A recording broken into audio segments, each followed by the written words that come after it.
하루 동안 터져나온 소식 중 중요한 내용만 골라 방송하는 나라의 TV. 나라의 TV 운영이 갈수록 어려워지고 있으니 따뜻한 구독료 후원 성원 부탁드리며 방송 시작하겠습니다.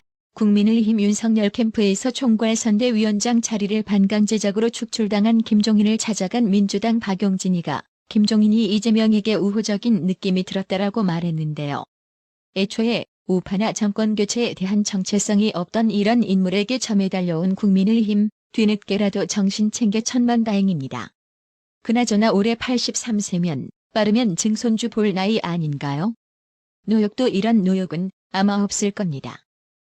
늘상 이재명에게 초우호적이던 MBC 의뢰 여론조사에서도 윤석열 후보 지지율은 급등한 반면 이재명 지지율은 급락하면서 윤석열 후보가 다시 이재명이를 앞선 것으로 나타났습니다. 국민의힘 지지율도 급등해 민주당을 추월하고 정권 심판 여론도 다시 과반을 넘어선 것으로 나타났습니다. 13일 MBC 100분 토론에 따르면 여론조사 업체 코리아 리서치에 의뢰해 11일에서 12일 이틀간 전국 성인 1,003명을 대상으로 대선 후보 지지율을 조사한 결과 윤석열 38.8%, 이재명 32.8%로 나타났습니다. 이는 지난해 12월 29일에서 31일 2주 전 MBC 의뢰로 동일업체 조사 결과와 비교하면 윤석열은 10.4%포인트 급등한 반면 이재명은 5.7%포인트 하락하면서 윤석열이 6%포인트 앞섰습니다. 안철수 국민의힘 후보는 12.1%로 2주 전보다 3.7%포인트 올랐고 심상정 정의당 후보는 2.5%로 1.5%포인트 하락했습니다. 또 다른 여론조사 기관 리서치뷰와 UPI 뉴스가 공동으로 지난 11일, 12일과 13일 사흘간 전국 만 18세 이상 성인 1,000명을 대상으로 여론조사를 실시해 발표한 결과에서도 윤석열 후보는 42%, 이재명이는 36%를 기록하며 윤석열 후보가 다자 대결 시 더불어 터져버린 당 이재명이를 오차 범위 내에서 6%포인트 앞서는 것으로 나타났습니다. 안철수 후보는 12%, 정의당 심상정 후보는 3%로 집계됐습니다. 지난주 조사와 비교해 윤석열 후보는 38%에서 4%포인트 상승했고 이재명이는 41%에서 5%포인트 하락했습니다. 일주일 새 상황이 역전됐습니다. 오차 범위 안에서 3%포인트 앞섰던 이재명이가 윤석열 후보에게 6%포인트 뒤진 것으로 바뀌었습니다. 김정은은 선제 타격 가능성을 공개적으로 언급한 바 있고 김여정이도 선제 공격 능력 강화하겠다고 수차례 밝혔습니다. 그렇다면 만약 북한이 핵미사일 발사 징후가 보이면 우리 국민들의 생명을 지키기 위해 어떻게 해야 할까요? 윤석열이 북괴가 핵무기 탑재 발사 징후가 보이면 선제 타격 외에는 막기 어렵다고 한 것은 지극히 상식적인 발언입니다.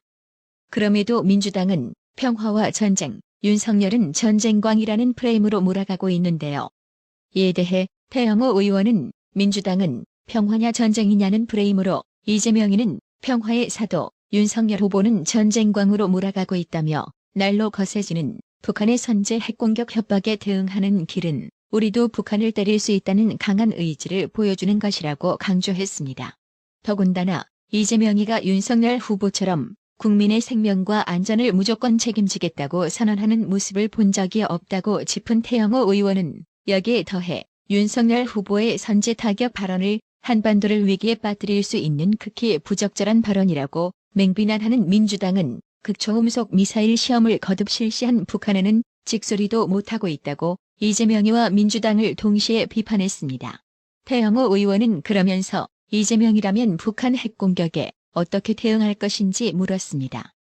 태영호 의원은 북한 김정은이 극초음속 전술핵 미사일로 한국을 멸살하려 한다는 조짐이 명백할 때는 어쩔 것이냐며 국민들은 더불어민주당에 이재명에게 묻고 있다. 이제는 이재명이가 답할 차례라고 말했습니다. 설마 태영호 의원 공개 질문에 이재명이는 북한이 핵무기를 쏘는 일은 발생하지 않을 거라는 개소리 답변은 하지 않기를 바랍니다. 북한 핵무기 개발 초기에도 북한이 핵무기 개발할 의지 없다. 이지랄하며 대한민국 국민을 농간하고 선동질한 좌파들의 이력이 있기 때문입니다.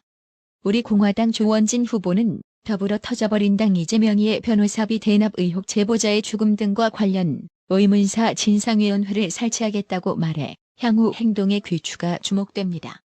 조원진 후보는 지난 12일자 보도자료를 통해 이재명이가 경기도지사 시절 공직선거법 위반 혐의 등으로 재판을 받을 당시 변론을 맡았던 이태영 변호사가 수임료로 현금 3억 원과 S사 주식 20억여 원을 받았다는 일명 이재명 변호사비 대납 의혹을 제기했던 이모 씨가 숨진 채 발견된 것은 자살이라고 하기에는 많은 의혹들이 있다며 이같이 밝혔습니다.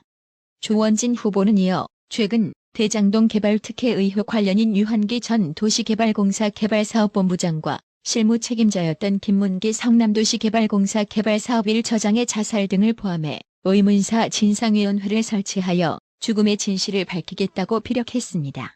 조원진 후보는 그러면서 이재명이와 관련된 각종 의혹들은 일반인이 거론하기에도 민망할 정도로 파렴치하고 몰상식하다면서 어쩌다가 국민의 도덕적 수준에 훨씬 못 미치는 자가 집권당의 대통령 후보가 되었는지 이해할 수가 없다. 인간이길 포기한 이재명이는 지금이라도 당장 교체해야 한다고 강조했습니다.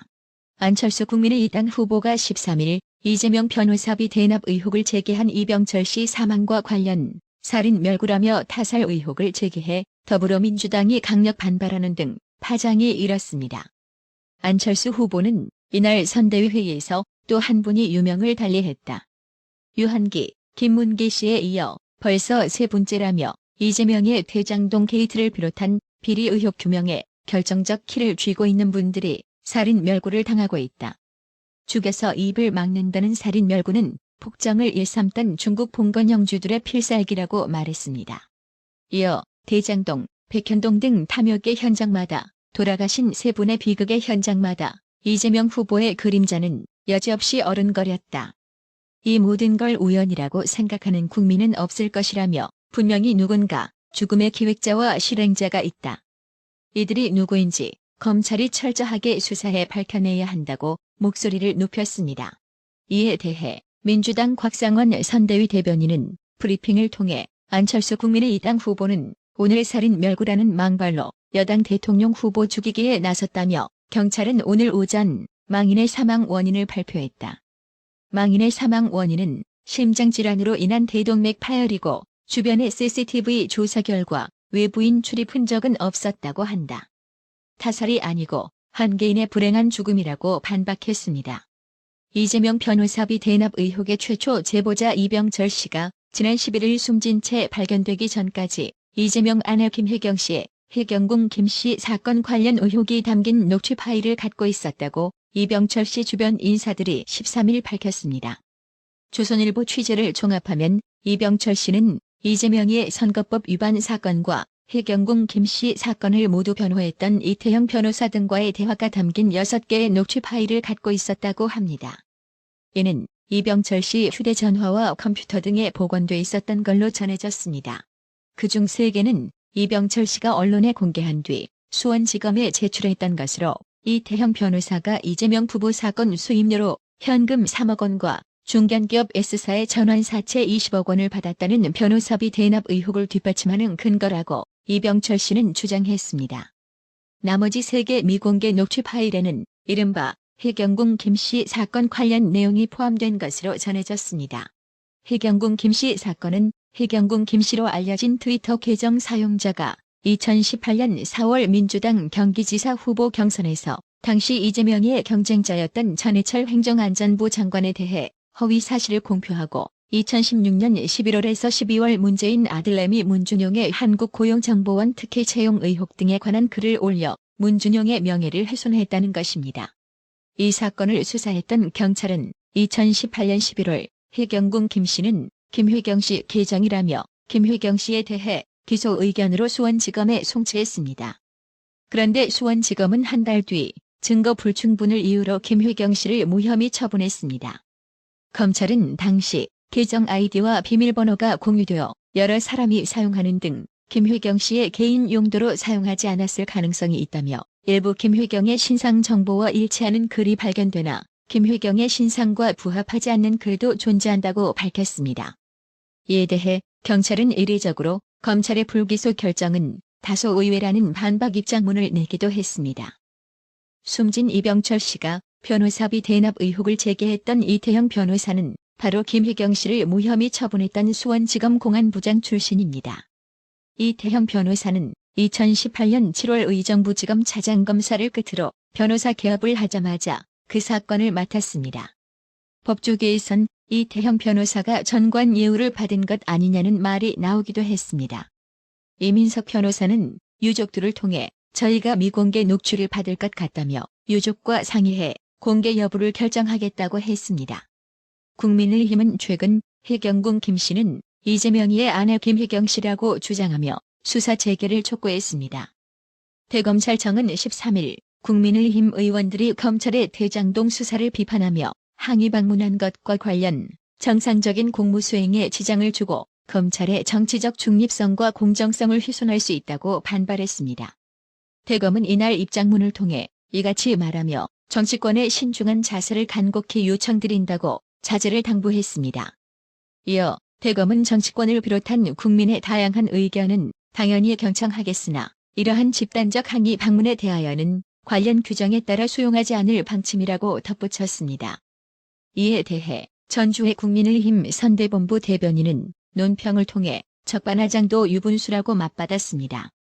그러면서 국민의힘 의원들이 대검찰청까지 찾아가 항의 방문을 한 이유를 정말 몰라서 하는 행태인가라며 대장동 게이트 수사에 착수한 지 100일이 넘도록 검찰이 제대로 내놓은 결과가 대체 무엇이 있었냐고 질타했습니다. 이어 그분 몸통 수사를 끝까지 피하는 걸 보면 어느 국민이 검찰 수사를 신뢰할 수 있겠냐라면서 사건 진상규명에는 한 발짝도 다가가지 못하고 부실 수사를 해온 검찰은 유감 표명이 아닌 법적 책임을 져야 할 것이라고 경고했습니다. 나라의 TV는 구독료 후원으로만 운영 유지되고 있으니 구독자님들의 따뜻한 정성이 필요합니다. 항상 뉴스 전달 방식에 노력하는 나라의 TV가 되겠습니다. 구독 그리고 알람 설정, 뉴스 영상 내용이 좋았다면 좋아요를 클릭해주세요.